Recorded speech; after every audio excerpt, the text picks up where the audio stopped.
This first video provides foundational knowledge for the problem-solving process and also includes content and processes for what participants will learn to do before the problem-solving process meeting. If you are providing this professional learning at the SSD Conference Center, you will note the information in order to allow participants to feel comfortable and welcome. The first main core slide is with regards to considering the culturally relevant and restorative practices that we want to acknowledge with regards to the space being used for the specific training and that is occupied in the past with regards to indigenous tribes. By clicking on the Click Here link, you will be able to gain information on the indigenous tribe that did live in the location where the training is being provided. The inclusion activity, Cross the Line, allows participants a chance to go deeper and reflect on their current state with regards to being an individual and learner. You will notice the norms that are offered in order to guide this activity. And when you access the full presentation, you will see slide notes that provide prompts and cues. If you choose not to do this inclusion activity, you are highly encouraged to create one that allows participants to reflect and gain understanding of their current state as they move into this professional learning. The initial outcomes for this training are then shared. There are 4 of them total, and we want to ensure that participants understand which skills will be observed and what work products will be collected. As this is a Train the Trainer module, each individual will need to work directly with their director and/or supervisor to determine the specific data collection to be utilized.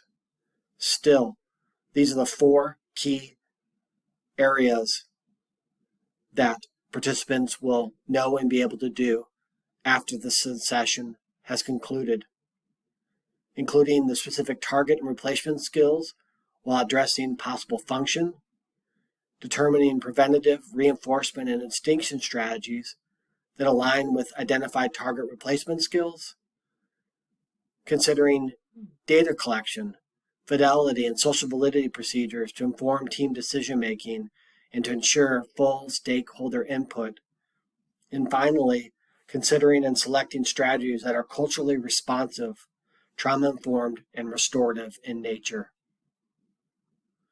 The intermediate and student outcomes are offered in this slide. Kick-Up Coaching Log can be used to measure the first intermediate outcome. You will then note 2 recommended student outcomes so that we can gain knowledge with regards to the impact of this problem-solving process.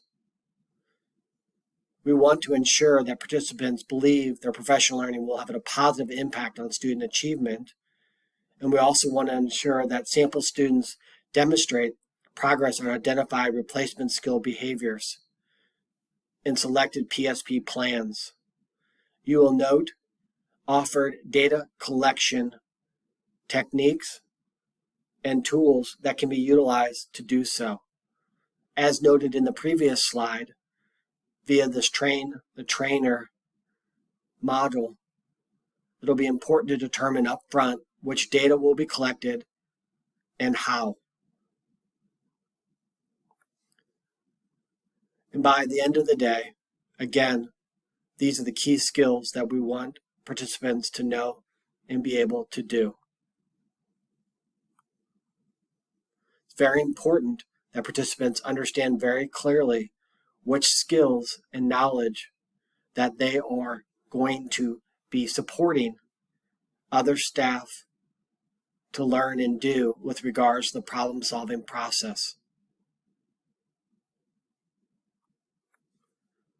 We offer this slide to ensure that evidence and research-based practices are being utilized with regards to aligning to lagging skills, and also to ensure that practices have appropriate levels of evidence for use. By clicking on this link, you will be able to see directly the research-based practices selection framework.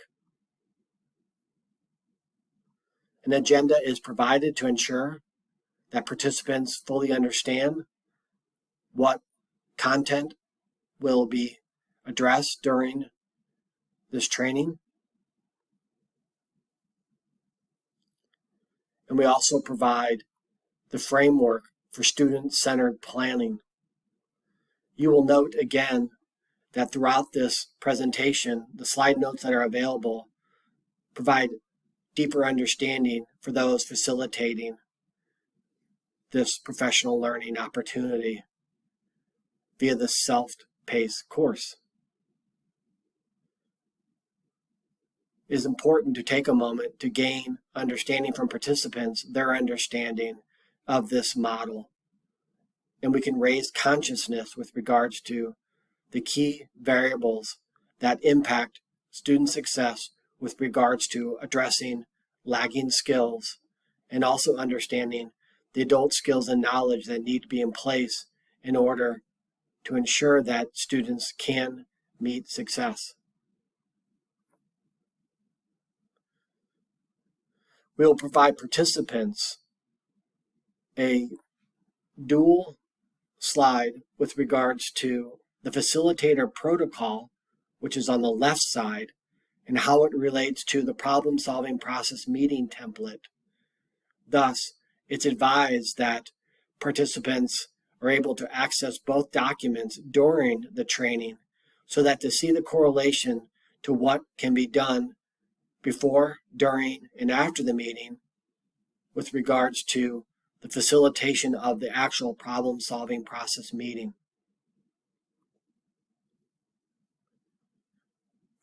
The guided document and notes template, which is available on this Google site, can be offered to participants so that they might take notes during the training so that they can capture key ideas and next steps. We want to ensure we offer the why. The purpose of the problem-solving process is for team members to collaborate at early stages to address specific unsolved Tier 1 and Tier 2 student concerns. We want to seek collaborative solutions that address identified lagging skills. We want to monitor the implementation success of selected function-based and student-centered interventions.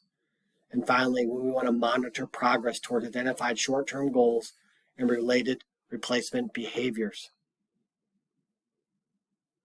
We will now begin the before the meeting content slides.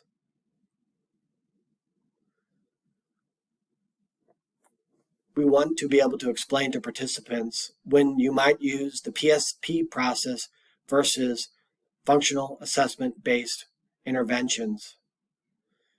The problem-solving process is a structured team problem-solving approach. The initial plan can be accomplished in one meeting, though indicated also in this presentation earlier, it may take 2 to 3 meetings to complete the first meeting. Mild to moderate behaviors and also IEP goals and accommodations are checked when using this process.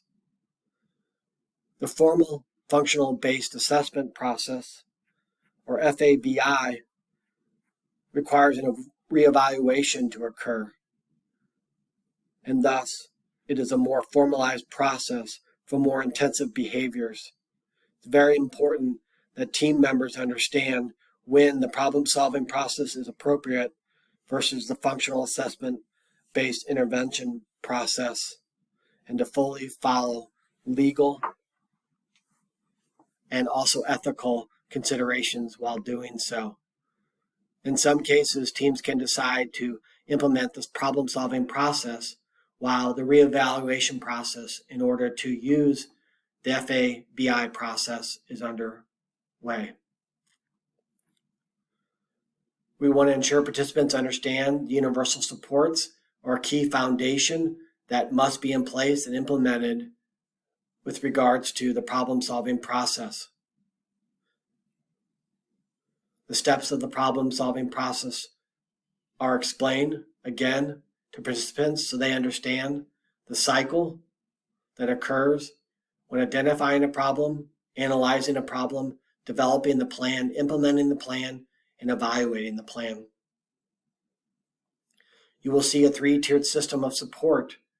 This is an ideal slide for participants to understand the holistic and continuum of supports that can be put in place in order to support problem solving. You will notice that the problem solving team and problem solving process is in orange. To-dos before the meeting.